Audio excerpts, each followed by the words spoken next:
Medical కళాశాలలను చంద్రబాబు నాయుడు తమ సొంత వాళ్లకు అమ్మివేస్తున్నారని మాజీ మంత్రి కాకాని గోవర్ధన్ రెడ్డి అన్నారు. నెల్లూరు జిల్లా మనుబోలు మండలంలోని కొండూరు సత్రంలో ఆయన గురువారం కోటి సంతకాల కార్యక్రమంలో పాల్గొన్నారు. ఈ సందర్భంగా ఆయన మీడియాతో మాట్లాడారు.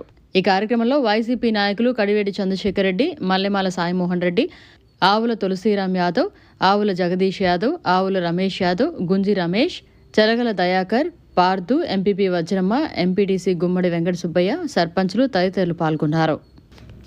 జగన్మోహన్ రెడ్డి గారు ముఖ్యమంత్రిగా ఉన్నటువంటి సమయంలో నిరుపేదలైనటువంటి ఎస్సీ, ఎస్టీ, బీసీ బిడ్డలు వైద్య విద్యని అందిపుచ్చుకోవాలి, వాళ్ళు డాక్టర్లుగా ఈ సమాజంలో సేవలు అందించాలి, దానితో పాటు పేదలకు మెరుగైనటువంటి వైద్యం అందించాలనేటువంటి లక్ష్యంతో 17 మెడికల్ కళాశాలను ఏర్పాటు చేయడం జరిగింది. 7 మెడికల్ కళాశాలలు పూర్తయ్యాయి. 5 మెడికల్ కళాశాలల్లో అడ్మిషన్స్ కూడా అయ్యాయి.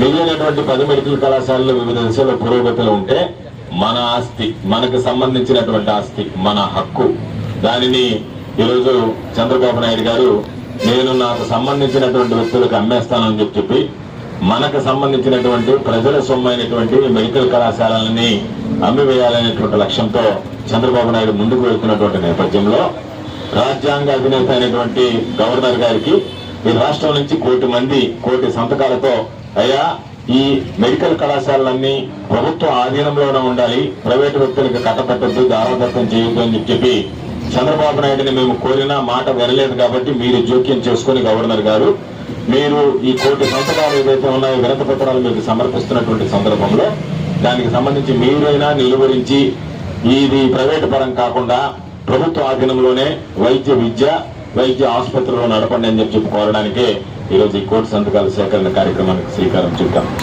కారణం ఏమిటంటే ఈరోజు మీ అందరికీ తెలుసు, కోవిడ్ లాంటి కష్టకాలంలో వందల వేల కోట్లు ఉన్నటువంటి వాడు కూడా ఆసుపత్రిలో ఒక బెడ్ ఇప్పించండి అని చెప్పి ప్రాధాయపడ్డాడు. ఎంతో మంది ప్రాణాలు కోల్పోయారు. అందుకనే జగన్మోహన్ రెడ్డి గారు ముఖ్యమంత్రిగా ఆలోచన చేసి ఏ జిల్లాలో అయితే ప్రభుత్వ వైద్యశాల లేదో ఆ జిల్లాలో ప్రభుత్వ వైద్యశాల పెడితే పిల్లలు చదువుకోవడంతో పాటు దానికి అనుబంధంగా సూపర్ స్పెషాలిటీ హాస్పిటల్ ఉంటుంది. కాబట్టి అటు పేదలకు వైద్య విద్య, పేదలకు వైద్యం రెండు అందించేటువంటి అవకాశం వెసులుబాటు కలుగుతుందని 17 జిల్లాలలో ప్రభుత్వ ఆధీనంలో మెడికల్ కళాశాలలు లేవు కాబట్టి, మెడికల్ ఆసుపత్రులు లేవు కాబట్టి గవర్నమెంట్ జనరల్ హాస్పిటల్ దానికోసరంగా ఈరోజు ఈ 17 మెడికల్ కళాశాలలకు సంబంధించి ఏర్పాటు చేశాడు. ఈరోజు మీరు ఒకసారి ఆలోచన చేస్తే చంద్రబాబు నాయుడు ముఖ్యమంత్రి అయినప్పటి నుంచి ఎంత ఇదిగా ప్రవర్తిస్తున్నాడంటే ఒక పక్క ప్రజలకు అనేక రకాలైనటువంటి హామీలు ఇచ్చి వాటిని నిలబెట్టుకునేటువంటి పరిస్థితుల్లో లేవు. నిలబెట్టుకోకుండా ఏదో ప్రజలకు ఇస్తానని చెప్పి అధికారాన్ని నిలబెట్టుకున్న ప్రజల సొంతం దోచుకునే దానికి సిద్ధమైనటువంటి పరిస్థితి. మీ అందరికీ గుర్తుందో లేదో, పాపం అందరికీ ఇంటికి కాగితాలు ఇచ్చారు. కొంతమంది తెలుగుదేశం వాళ్ళలో ఉంటే ఇప్పుడు కూడా బాబు షూరిటీ భవిష్యత్ గ్యారంటీని ఒకసారి చదువుకున్నటువంటి వాళ్ళు ఇంటికి పోయి ఆ కాగితం చూడండి. ప్రతి ఆడబిడ్డ 18 సంవత్సరాలు నిండితే 60 సంవత్సరాల వరకు నెలకి 1500 లెక్కన సంవత్సరానికి 18,000 ఇస్తానని చెప్పాడు. ఇక్కడ వచ్చినటువంటి ఆడబిడ్డల్లో ఏ ఒక్క ఆడబిడ్డకైనా ₹1 2 సంవత్సరాల్లో వేసాడో ఒక్కసారి గుర్తు తీసుకోండి. అదేవిధంగా ధరల ఈ పిల్లలకు సంబంధించి నిరుద్యోగులకు సంబంధించి మీకు నిరుద్యోగ వృత్తి ₹3,000 లెక్కన అనేటువంటి దౌర్భాగ్యం అనేటువంటి సందర్భాలు ఎప్పుడన్నా మనం చూసామో ఒక్కసారి మీరు ఆలోచన చేయండి అని చెప్పి మనం అందరినీ కోరుతున్నాను. కాబట్టి ఈ రోజు ఎక్కడ పట్టినా సరే దోపిడీ తప్ప, దొంగతనం తప్ప, అటువంటి హంతకుడు దొంగలు తప్ప చంద్రమోహన్ రెడ్డి చుట్టూ నీతి నిజాయితీ ఉండేటువంటి ఒక్కడు కూడా కనిపించదు. కాబట్టి ఈ రోజు పాపం తులసి చెప్పాడు, కరెక్టే తులసి చెప్పింది. పోయినసారి ఎన్నికల్లో చేయనటువంటి వాళ్ళని ఎన్నికలు అయిపోయిన తర్వాత పొరపాటు పడ్డాం, నేను మీ కాళ్ళ దగ్గర పడి ఉంటాము, ఇంకా వదిలిపెట్టి పోము అని చెప్పి సభల సాక్షిగా ప్రమాణం చేసినటువంటి వాళ్ళకి దగ్గర ఇచ్చాం.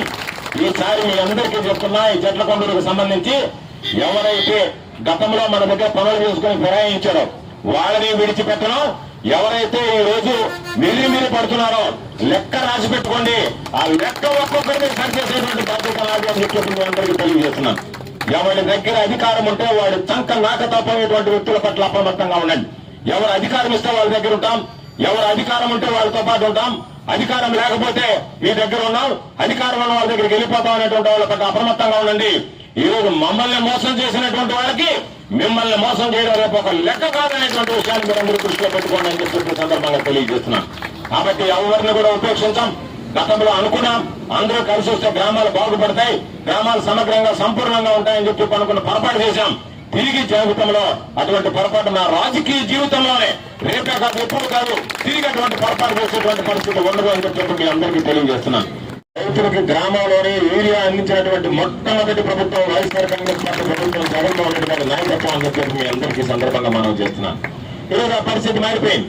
మీరు బ్లాక్ లో కొనుక్కోవాల్సినటువంటి పరిస్థితి ఏర్పడింది. అచ్చెన్నాయుడు గారు చెప్తున్నారు ప్రైవేట్ వ్యక్తులకు ఎక్కువ ఇచ్చేసాము, డీలర్లకు ఎక్కువ ఇచ్చినందువల్ల ఇబ్బంది ఏర్పడింది అని చెప్పి. పాపం రాత్రులు పగులు క్యూలో నిలబడి విత్తనాల కోసం యూరియా కోసం రైతు రోడ్డు ఎక్కినటువంటి సంఘటన ఎన్నడూ చూడలేదు. ఈ రోజు దానికి పరాకాష్ట మీరు అడిగినంత మేము ఇవ్వం, ఎకరాకు 3 బస్తాలు ఇస్తాం, ఆ 3 బస్తాలతో మీరు సర్దుకుపోవాలని చెప్పి మాట్లాడడం దుర్మార్గం అని చెప్పి మీ అందరికీ సందర్భంగా గుర్తు చేస్తున్నా. అందుకనే ఎవరు ఎన్ని చెప్పినా ఈరోజు పాపం ఎక్కడన్నా రైతులు మాట్లాడితే అందరికన్నా అధికారుల కన్నా ముందు పోలీసులు పోయి మీరు మాట్లాడడానికి లేదు, మీరు క్యూలో నిలబడడానికి లేదని మాట్లాడుతున్నారు. ఈ జిల్లాకు సంబంధించి నియోజకవర్గానికి సంబంధించి ప్రతి రైతు సోదరుడికి చెప్తున్నా, ఎవరికి ఎంత మేర యూరియా అవసరం అవుతుందో అంత మేర యూరియా ప్రభుత్వం ఇవ్వాల్సిందే. ఇవ్వని పక్షంలో మీ ఇంటి బిడ్డగా పోరాటం చేసినా ప్రతి రైతుకి యూరియా అందించేటువంటి బాధ్యత నాది అని చెప్పి సందర్భంగా మీ అందరికీ మనం చేస్తున్నాం. ఎవరు భయపడాల్సినటువంటి అవసరం లేదు, ఎవరు ఆలోచన చేయాల్సినటువంటి అవసరం లేదు. ఎవరికి ఎంత యూరియా అవసరమైతే అంతే యూరియా అందించేంత వరకు పోరాటం చేస్తామో, రైతులకు యూరియా సమగ్రంగా అందించేదానికి ఈరోజు అవకాశం కల్పిస్తామని చెప్పి మీ అందరికీ సందర్భంగా తెలియజేస్తున్నాను. ఈ సర్వేపల్లి నియోజకవర్గానికి సంబంధించి సోమిరెడ్డి శాసనసభ్యుడిగా ఉన్నాడు. ఎప్పుడైనా ఏ గ్రామానికైనా వచ్చి ఎక్కడన్నా ఈ గ్రామంలో ఈ అభివృద్ధి పని ఆగిపోయింది, ఈ అభివృద్ధి పని చేస్తామనేటువంటిది సోమిరెడ్డి జన్మలో ఉండదు. నిద్ర లేస్తే ఎక్కడ గ్రావెల్ నుండి దోచుకుందామా, ఎక్కడ మట్టి దోరుకుందామా, ఎక్కడ భూమి నుండి తీసుకెళ్దామా, ఎక్కడ ఇసుక రీచ్ ఉంటే వాటిలో డబ్బులు కొనుక్కుందామా అనేటువంటి ఆలోచన తప్ప గ్రామాలకు సంబంధించినటువంటి అభివృద్ధి సంక్షేమం ఏముండదు. చంద్రమోహన్ రెడ్డికి ఎవరితో పని అంటే అధికారులతో ఎవరితో పని ఉండదు, పోలీసులతో తప్ప. వాళ్ళని పిలవడం, ఈ గ్రామంలో పోయి తెలిసి ఈరోజు ఒక పోస్ట్ పెట్టాడు కాబట్టి తీసుకొచ్చి లోపలేయండి, కేసులు పెట్టండి, లేదా ఇంకెవరి మరిన్ని అప్డేట్స్ కోసం మన HN9 టీవీ ఛానల్ ని సబ్స్క్రైబ్ చేసుకోండి.